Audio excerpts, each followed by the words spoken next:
I'm Shawn. And I'm Mike, and you're listening to Shawn and Mike take a hike. I am also recording. Welcome to another episode of Shawn and Mike take a hike. What are we talking about today, Mike? Today we'd go a little bit on topic or on to kind of go with current, even though I mean it's current for as of recording, but may not be current for the listener listening to this. But hiking in the springtime, Yeah. different dangers or um, just the different conditions that the trail may present, just because of the changing weather and density of the trail, like Yeah. the dirt or the floor. Yeah. Well, timely and just like full disclosure for some like behind the scenes information for the listener. This topic kind of came about because Mike and I have started really thinking about our first trip this spring. And so it was like we thought it was good to remind ourselves of Right. like what are some things to consider for springtime because we don't always go in the spring. Right. Um, but like it is a different season to go in. So like normally we go in the summer. Yeah. Things are a lot different in the spring, especially in the Midwest. Like I don't know if it's the same all across the entire country or all across the world, but like springtime in Michigan is way different than summertime in Michigan. Yeah. Well, and this topic kind of came about too, and I was really happy when you suggested because we just got back from a vacation with the spouses out to Arizona, and we visited the Right. Grand Canyon, and me being a not very well traveled Michigander that has never been to Arizona, didn't know that they got snow. And I mean, I figured in the mountains, sure, but Yeah. the Grand Canyon, I didn't realize that there would be snow in the Grand Canyon. I didn't realize the elevation was that high for it, all that kind of stuff. So, Yeah. um, I mean, we ran into some ladies that were hiking on the trails there, and just like they were recommending snow cleats or what do they call them?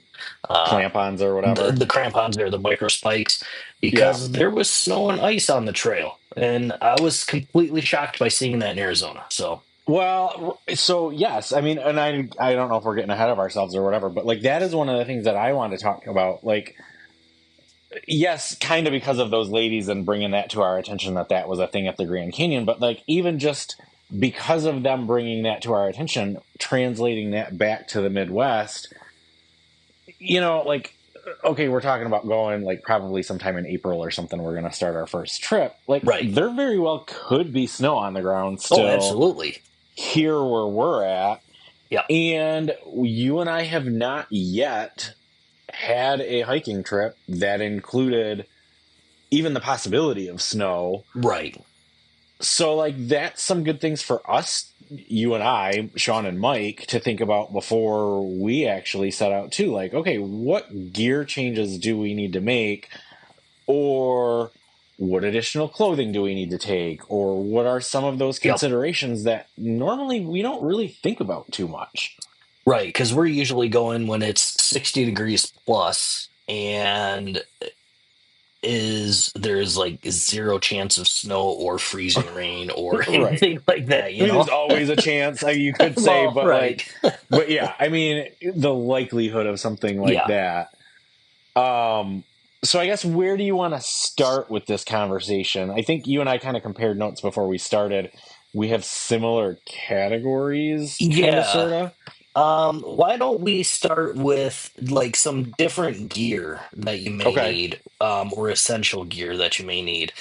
This is something that you and I started out with just saying, okay, we're going to need to do some maybe some water crossings or things like that, or it could rain. So we generally wear waterproof boots, Yeah. but in the springtime especially. in the Midwest, you're going to want waterproof shoes or waterproof boots, just so the ground is going to be a little bit squishier, and it Or a you'll lot squishier. yeah, or yeah, and you're gonna have a lot of potential for your boots to get wet, and you definitely want to try to keep your feet as dry as possible.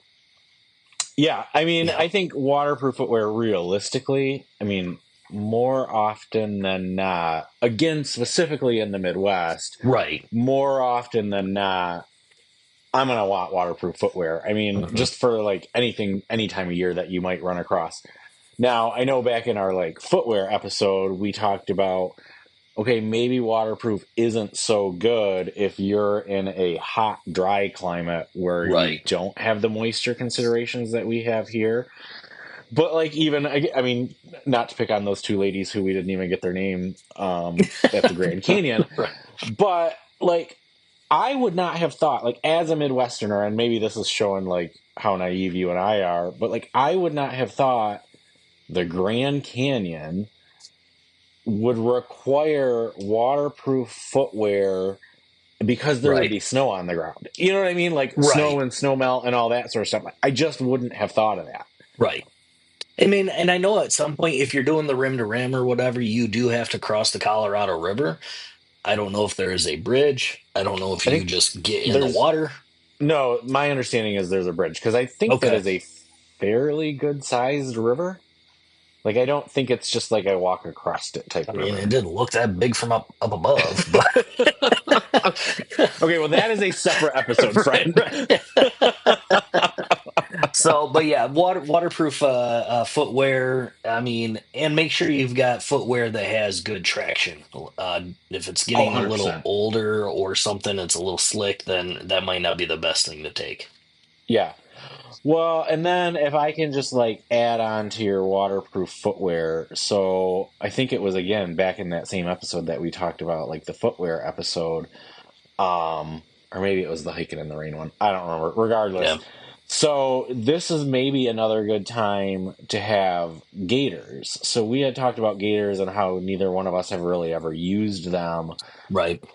I could see springtime being a like if we do wind up going in the next couple Yeah. weeks or whatever, that might be a good investment and like a good time to make that purchase, Yeah. knowing that the ground is going to be gross, there's going to be mud everywhere, in an effort to keep your boots in better condition and drier in Hmm. general, and to keep some of the mud off of them and all of the things. This might be a good time to do the gaiters. Yeah, yeah, I agree. If we do plan something, and I think that's going to be something I'm going to look into. Um, is not look into, but actually purchase. So, Yeah. um, the to piggyback on that, just waterproof jacket and pants. I'm going to say and pants because when we were hiking in the rain, I did not wear waterproof pants, and I was soaked. And your waterproof boots don't do you any good if your pants get soaked and that water just drips down your leg into your boot. So, I am on board and I agree with what you're saying. I think that goes into for me a larger discussion about just kind of like springtime weather in general. well, yeah, you're going to want to So keep like an eye on the weather. well, So, that's yeah. what I was gonna say. Like we talk all the time about planning, planning, planning, right? And one of the things Hmm. that we always preach is like know what type of weather. The problem with springtime weather, at least where we are, I don't think the forecasts are always super accurate here Well, in the true. springtime. Yeah. So like it might say, 10% chance of rain or whatever. In the springtime, 10% is like a good percent. Like it's probably going to rain, right? Right. Versus like maybe the middle of the summer, a 10% chance of rain. You're like, yeah, it's probably not going to rain. Right. But that is a like weather. And I don't want to jump ahead to like a whole thing because I want to talk about weather specifically too. Right. But like waterproof everything. I mean, Well, yeah. realistically, in the Yeah. spring, your pants, your jacket, your boots, your gaiters, your like even hat and gloves. I'm not gonna Yeah. say it's a terrible idea to have waterproof hat and gloves. No, not at all. just like you said, I'm not saying wear the waterproof pants the entire time you're out there, but Yeah, if it starts to rain, have them on the ready so you can get them yeah, on real quick, you know? yeah. Because like you're saying, I mean, we certainly ran into. I mean, the days that where it just would not stop raining, and we weren't really prepared for that. Right. When your pants get soaked, guess what? Everything like down You below just, gets yeah, soaked too. yep. Turns out gravity has that effect on things. Right. So, So then there again is where your gaiters are going to come in handy and like your right. waterproof boots and all the things. So I mean like it all kind of works together. Yep, absolutely. But yeah. You mentioned hat, so I mean, bring a hat to help keep. I mean, Yeah. springtime it tends to be a little bit sunnier than the wintertime, especially here in the Midwest. So a hat to help keep stuff out of your eyes, but also if it does rain, that helps keep the water away from your face and all that stuff too. Yeah, and I would even consider like I have lightweight beanies. Yeah. Like you and I have gone not so much in the spring but in the fall where you have like where it's warm during the day but like your mornings when you're getting started Hmm. and stuff it is like downright chilly if not cold, you know. Right. As a bald person, like I like a beanie all the freaking time, Right. but like I could definitely see in the springtime, you know, maybe you're not getting down to freezing temps, but if you're getting down into like the 40s or even the low 50s, I don't think it's going to hurt to have a lightweight beanie. You don't need to have like a super heavyweight like winter beanie. Right. Well, I mean, if you're out in the middle of the day and it's in the 60s, 70s, in the middle of the day, you're huffing and puffing on the trail, all that stuff. When your core temperature cools down, and then the ambient temperature around you also is cooling down, even if it's 10 degrees, that's going to feel significantly colder than when you had your heart rate elevated and your core Yeah. temperature up. So a lightweight jacket or a puff jacket, something that can help keep you warm that way too, Hmm. is going to be nice, especially in the springtime. I know we have those I guess what brand are those? 30 32 32 degrees. degrees. Yep. Not a sponsor, but we have those like lightweight, puffy jackets that like really cinch down and Yeah. I mean they don't blow up, but they kind of deflate into Right. a compression sack type thing. They weigh basically nothing. Yeah. And They they're warm. and they are super warm Yeah. and super comfy. Like they are nice little jackets. Yeah. Um, And reasonably priced. Yeah. And I mean, and so then that goes into like the larger conversation. We kind of been dancing around it all together with like all this stuff, but like layering Yeah. sounds simple, sounds like a no brainer, but like Hmm. realistically, all these things that we're saying, that is what you run into in the spring. So you're going to have your chilly mornings, Yep. then you're going to be warm in the middle of the day, then Yep. you're going to get to camp and it's going to be chilly again. Like this is the time to have your like layered clothing options. Right.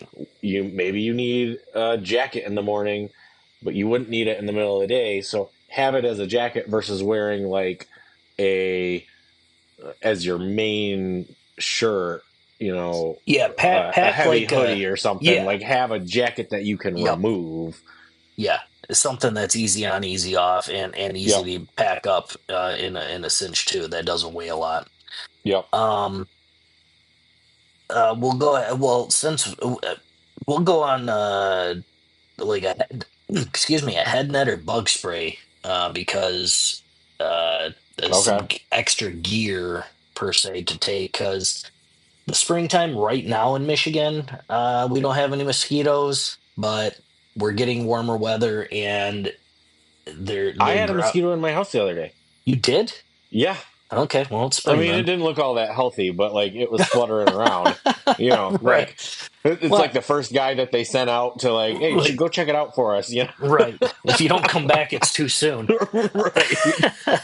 um, but yeah, I mean, we have a little bit of standing water in the water. Temperatures are warming up and stuff, so Yeah, mosquitoes are going to be out, ticks are going to be out, things like that. So just make sure you take some bug spray and ways to help prevent that. bug spray, bug net, long sleeve clothing if needed. Yep. Because yeah, I mean, you're gonna get your mosquitoes and your ticks, like you're saying. But like realistically, this is when those stupid freaking annoying gnats and stuff start coming Hmm. out too. Like, could be any day now that you're gonna start walking into swarms of them. Right. So yeah, I mean, I think that's all great gear tips to have: bug net, bug spray, all those things for sure. This is have them on you.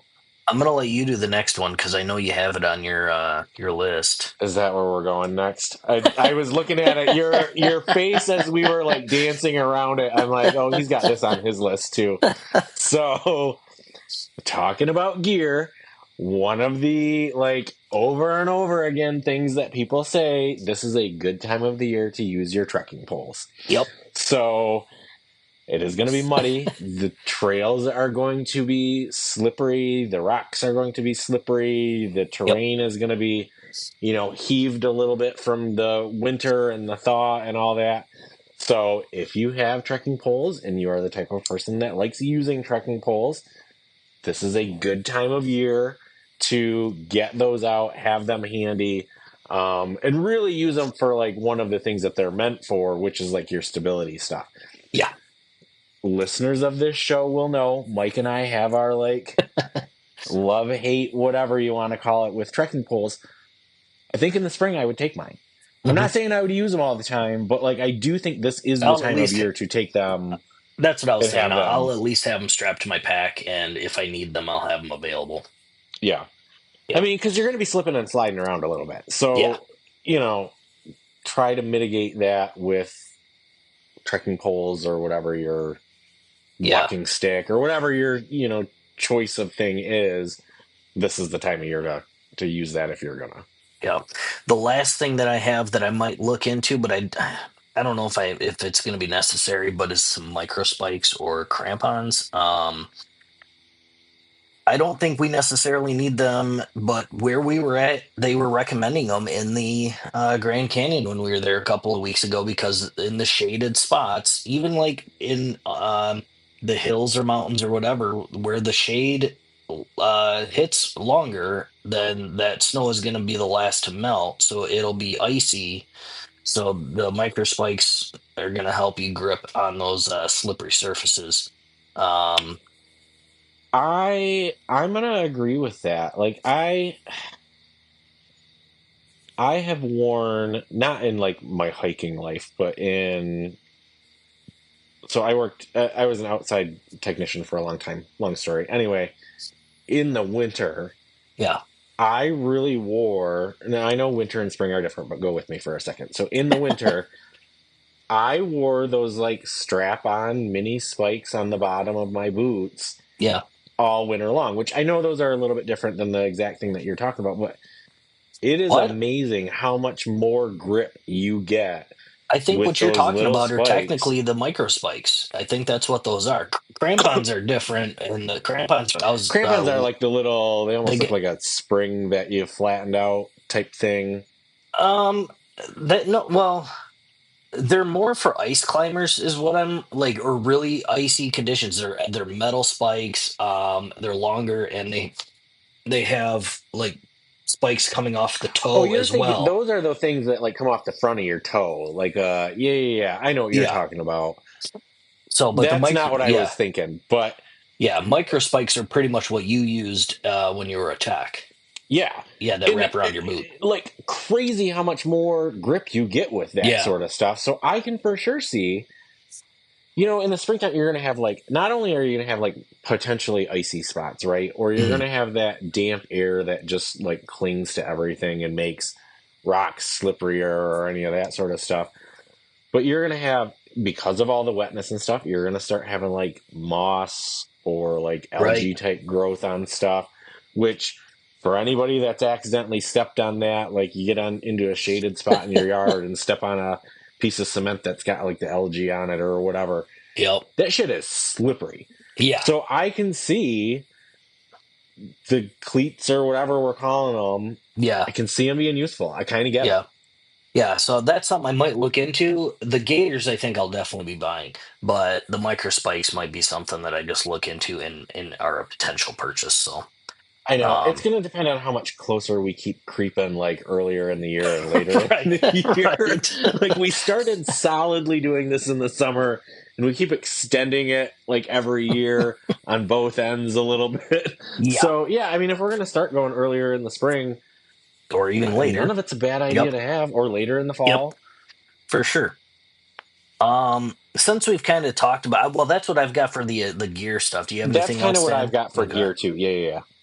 Um, so I guess we could move on to the some of the trail challenges, or kind of the what the we talked about it a little bit. You're going to have the muddy and the wet trails, snow and ice Yep, patches, high water levels. So if you're used to a river or a stream being a foot deep or 2 feet deep, expect it to be a little bit deeper, because all of the snow shed or the snow melt is going to increase the water volumes and all that kind yep. of stuff too. So um, definitely plan for that.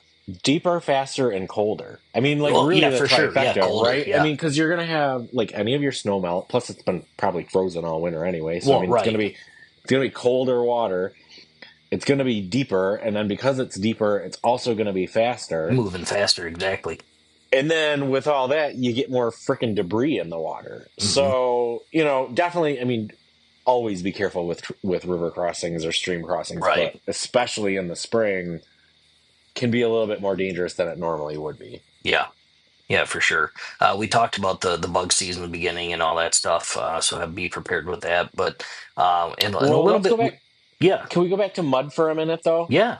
So, one of the things that I really wanted to make sure we hit home when we're talking about like muddy trails, which is for sure a thing in the spring, Hmm.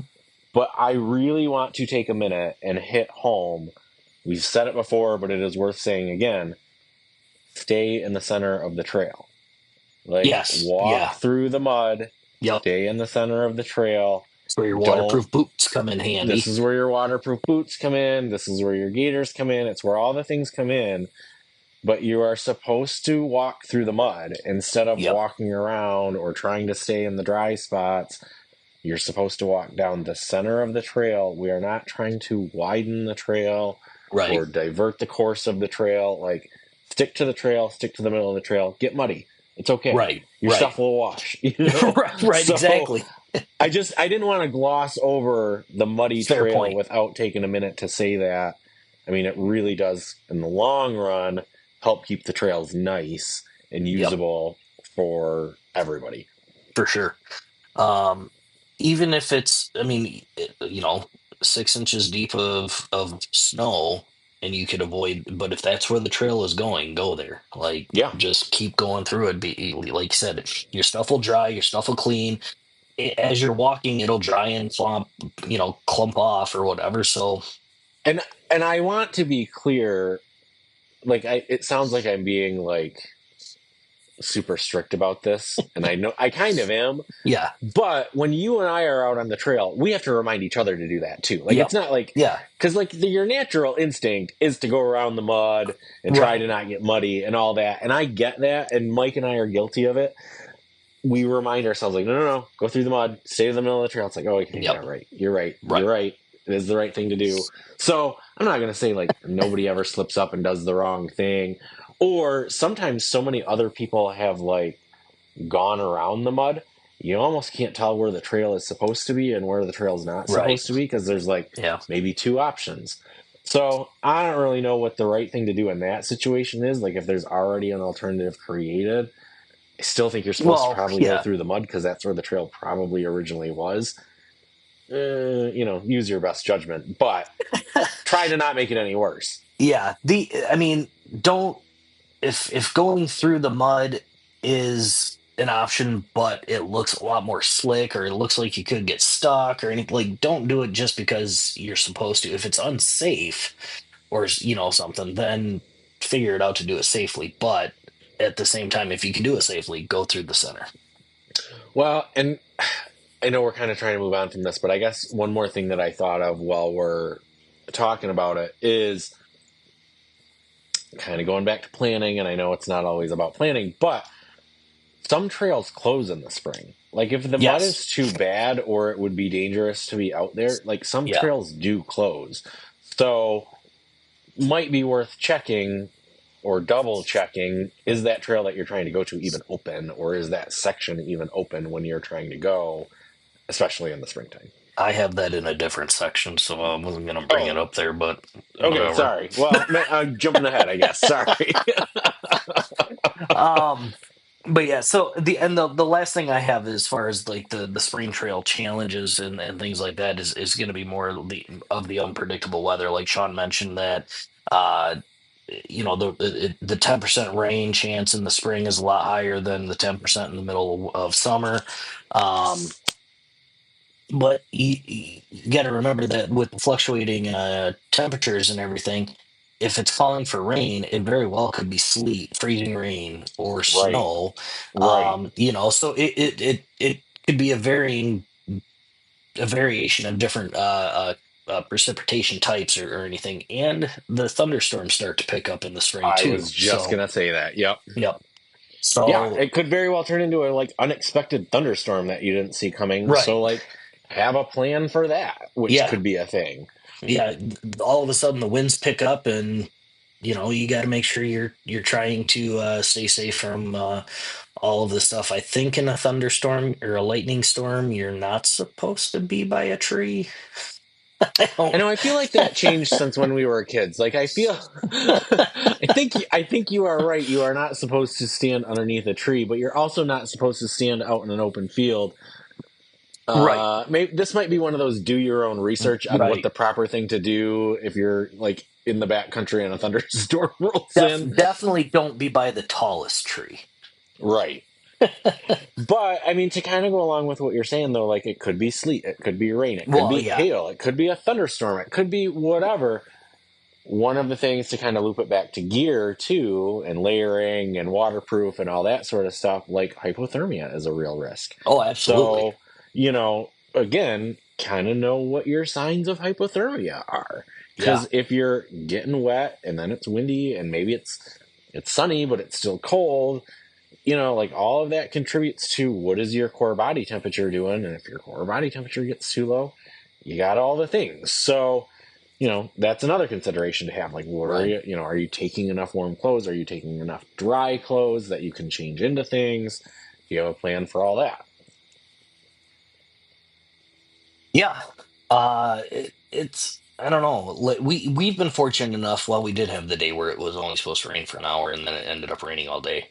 Yeah, So I guess we haven't.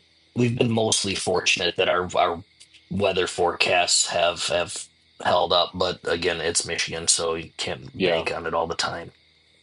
Um, that's all I've got for that type of stuff. I've got So I've got maybe like a segue okay, item that okay, might segue into some other things. So I mean, we're talking about, sure, well, I don't even remember what topic we're on. We're kind of on trail conditions, right? Like that's kind of where we yeah, started. yeah. So one of the other things to keep in mind, like we've talked about bugs, we've talked about the mud, we've talked about all that sort of stuff, we've talked about the Hmm. slippery conditions.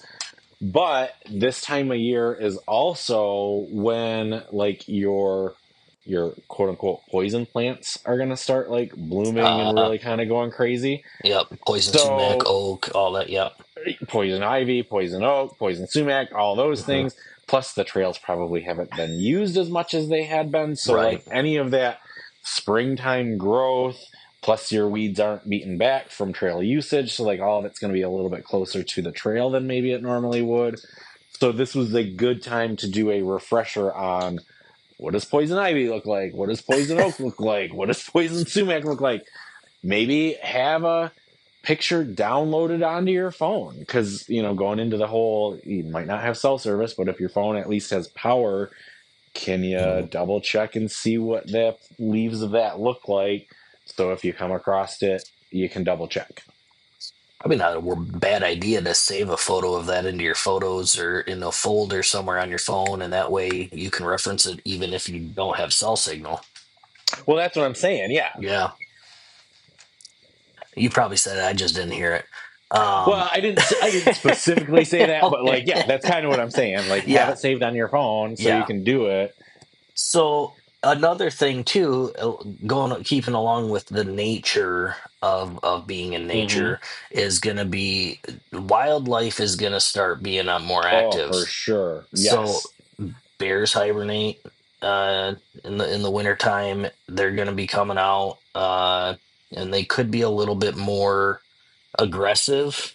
than they normally would be. As you know, I'm a little cranky when I just wake up. So, Well, they're um, just waking up. They're probably yeah, hungry as hell. right, Like all the things. Plus, it's like springtime when is like, I guess I don't know when bear mating season is, but they always say it's like springtime for like mating right, season, right? So you got like the trifecta. You're hungry, yeah. horny, and tired. Yep. So you're gonna be a little pissy. So be mindful of that. We don't have a lot of snakes where we go, or at least we haven't seen a lot of them. So I don't typically worry about that. But they'll be on the move too, more as it warms up. So Yep. but yeah, just be mindful in your area where what wildlife might be waking up and moving about more, and pushing other wildlife out. Not over the winter time, I don't know, foxes and things like that. I think they're pretty active in the winter still, so they might go where they don't normally wouldn't if a bear's active too or something. So they might get pushed Well, into a different area. and you're gonna have like all of the babies, right? So like Oh even yeah. moms or whatever are gonna be a little bit more. I'm going to say territorial, even though I'm not sure that's exactly the right word because I don't think it's territorial, but it's like protective of their young, right? Yeah. So Yeah. if you accidentally happen upon a bear with cubs, or even like a deer with their babies, or a freaking Hmm. goose, I Oh mean, like Canadian yeah. geese aren't always the nicest when you walk up on them unexpectedly. So there's like all those things. Your nature is going to be more active than it has been for several months. Geese are Be on the never lookout. nice. They don't even need to have their young. They're just never nice. Well, I I know, fucking hate but those things. I mean, they're pretty to look at, but I'd hate being near them. Yeah, so I mean that's well, okay. Something else to look out for out there is going to be falling debris from trees, okay. from things higher up. Wind is going to be pushing things. Trees are going to start getting their leaves or their buds and everything, and all that crap Yep. ends up dropping and stuff. That's going to create some slipperiness on the trail Yep. potentially. Um, So the things are going to be falling. You could have loose branches that got weakened over the winter, things like That's what I that. was So, thinking. Yep. Yep. yep. So especially if there's any ice present or anything like that, if it's still up in the tree wing, then it has more potential to break and everything. So, Yep. um, yeah. So that's one that I had, and then another just a tip for when you get going is to start earlier in the day. It says that the trails are often firmer in the morning because it's still at the low temperature. So That's funny. Yeah, I have that on my list too, and it didn't really fit into like neatly into one of the categories we were talking about. I kind of have it just like down as a safety footnote, tips. like don't forget to mention this. Yeah, safety tips. Safety Yes, tips. but yeah, for So sure. yeah. Like, I mean, it is, and that's true though. I mean, like the ground, if it's gonna get the sun beating on it in the middle of the day and get warm and squishy, Hmm. try to hit it in the morning before it gets like that. Right. Yep. So yeah, that's a safety tip that I had, but that's pretty much all I had. I mean, we talked about this has test your stream crossings. We talked about the fast moving water and all that kind of stuff. Something that I didn't think of using trekking poles for though is testing the depth of the water. Okay, You don't step, just test it sure. with your foot. You test it with your trekking pole. So that's something. I think ours even have like inch I think they markers. do. I do think they have inch markers on them now that you say So, that.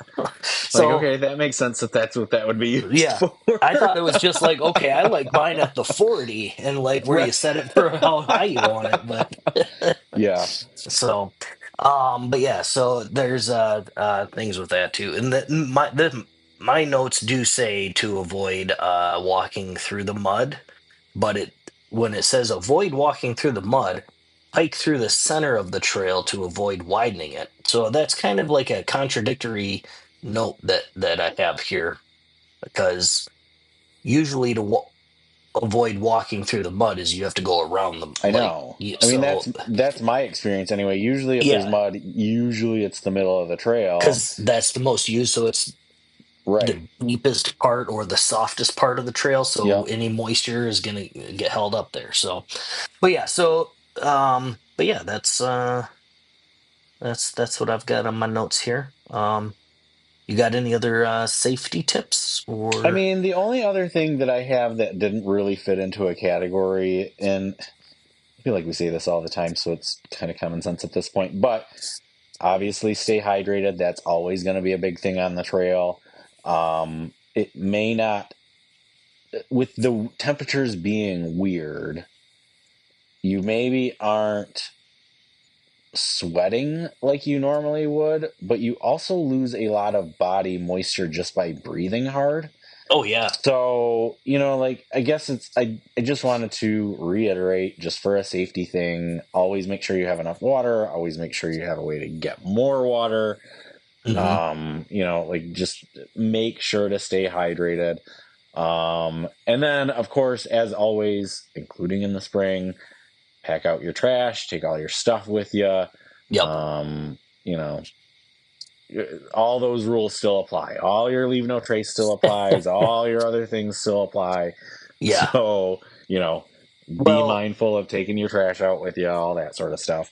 with the leave no trace, something that I didn't think about too is because the ground is a little bit softer and everything, is that the spring trails are more vulnerable to erosion. So be a bit more mindful, and that's where you really want to stay into the center of the trail too. Hmm. Is that just that it is more susceptible to breaking down than in the middle of the summer in a dry condition. Yeah. Um, I do have the respect your trail closures. You mentioned it earlier. If somebody has gone out of their way to go into the woods and mark a trail closed, Yes. there is a reason for that, and Right. it's for your safety. Well, it's for your So, safety. It's for the preservation of the trail. It's for like right, any number of things. I guess I didn't yeah, even think that we should probably say that, but you're right. If it's closed, it's somebody for a reason. closed it. Right, right. Somebody Like, went out there. yeah. So, Like, it's that not just means because they're trying to ruin your day. sometimes the closure will be at a trailhead, so it's not that they had to go real far to go out there and close it, but sometimes you get to a junction and you're like, I was planning on taking the left because it's only 3 miles, whereas if I take a right, then it's going to be 6 miles, but the left fork is closed that way. So then you do have to do the 6 miles or something, but Yeah, and I guess that's, we didn't say it specifically, but, obviously take a map with you all the yeah, time. And that's, if a segment is closed, like, just know that that could be a thing. Like, you might get right, out there and have, like, okay, you're planning, like Mike's saying, you're planning on going A to B to D, but yeah, maybe you get out there and B to D is closed. So you got to go to B to C to D or whatever, right, like the long way around, and you weren't planning on. So leave yourself like that buffer room in your timing, that buffer in your like mileage that you wanted to go in a day. Those trail closings could happen, and you might not have any advanced warning until you get out there right. that it's closed. So just be adaptable on the fly with what your plan Right. is. It's not like each of these trails has a Facebook page and you can go check what's closed and what's open, anything like For that. sure. Yeah, So, for sure. one last thing I have on trail etiquette type stuff is to clean your gear. It says to make sure you wash your boots or your poles after you hike, because the mud can spread invasive species, and Yeah. therefore, you want to not bring that into another ecosystem that's not used to that. Good. That is a good tip. I Yeah. didn't really think about that, but that is a good tip. Another tip related, kind of, sorta, just from a keeping Mike's car nice and neat and clean. One of the tips that Mike and I do, especially if we know it's going to be muddy where we're going, is we take giant trash bags to put all of our stuff in when we get back to the Yep. vehicle, so that it is not getting his car all super disgusting and muddy. I mean, realistically, the muddy and disgusting is a perk to that. My wife made me start doing that because she thought I was going to be covered in ticks when I got back. So Which she, is a which is possibility. the possibility. So in the car, I have a change of clothes because she makes me do a tick check before I even get in the car. So I gotta. It's just a whole thing. But yeah, so uh, garbage bags for sure. That will help keep any of those invasive species in there as well. And then just wipe Yeah. it all down, wipe it all off, throw it away, and get rid of it. Mike and I Yep. find that those like giant black contractor garbage Yes. bags that you can get from like the Home Depot or whatever your Hmm. local hardware store is, like they will fit all of your stuff in there. Like Yep. you can put your whole backpack in there, tie it all up, deal with it when you get Yeah. home. Well, and if the trailhead has it, I mean, we've all seen those the boot cleaner The scrubby boot things. cleaners, like Yep. Yep. prevent Make hitchhikers or Yep. whatever. Make sure you're using those when you get back. It might not clean your boots, but at least they're there for a reason too. So Yep, make sure you're using those if they're available. yep. So, what else do you have for trail etiquette, or have you That exhausted your research? that is the end of my notes that I took of things that I wanted to discuss. So, did you have anything else on your list that we needed to Yep, hit? I'll end your suspense here. We talked about it a little bit before, but I came up with or found a few things of why spring hiking is worth it. Okay. The first thing that I came across is, especially for you and I, where we say we don't like people, um, the springtime is going to have fewer people on the trails. Okay. They're often less busy in the spring. People usually wait for the warmer weather, the drier weather, things like that. So you'll have fewer crowds. Hmm. Another benefit is going to be wildflowers and new growth. The earlier the year, you got fresh greenery. That's one of my favorite things about spring is when you look out the window and suddenly not everything is that disgusting brown color when the green starts popping through and everything. So I can only imagine what it's like out on the trail. Um, I you bet it mentioned, smells really pretty too. yes, I'm sure it smells different. I mean, being out in the backcountry smells. I don't know if I want to say pretty, but it's definitely different than being at home. Right. So but I bet you're right though, with all the different blossoms and things Yeah. like that popping through, it probably does smell a lot prettier. The one thing we mentioned it earlier is the cooler temps.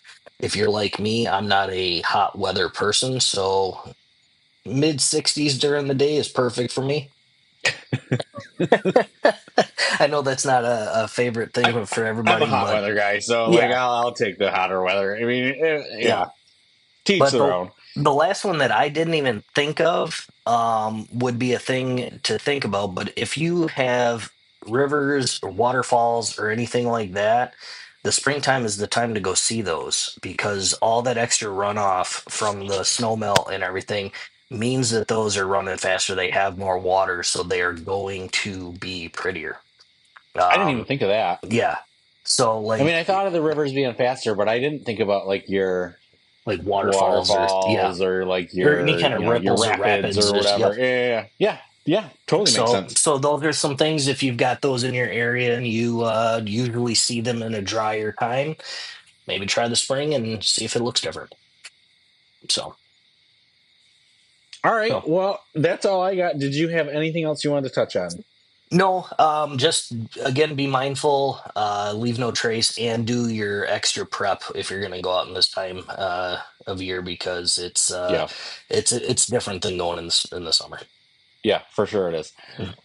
If any of our listeners have any spring hiking tips or any pieces of gear that they find that are really helpful in the spring, or any layers of clothing that they can't go without, please feel free to share those recommendations with us. We would love to hear them. You could always reach us on our email, which is ShawnMikeHike@gmail.com. You can reach us directly on our website, which is ShawnMikeHike.com, or on most of the major socials at ShawnMikeHike. Please rate, review, and subscribe wherever you're listening to this podcast. And until next time, Uh, go take a hike. go take a hike in the springtime. There you go. All right. Thanks, We'll everybody. see We'll you. see you in a couple weeks.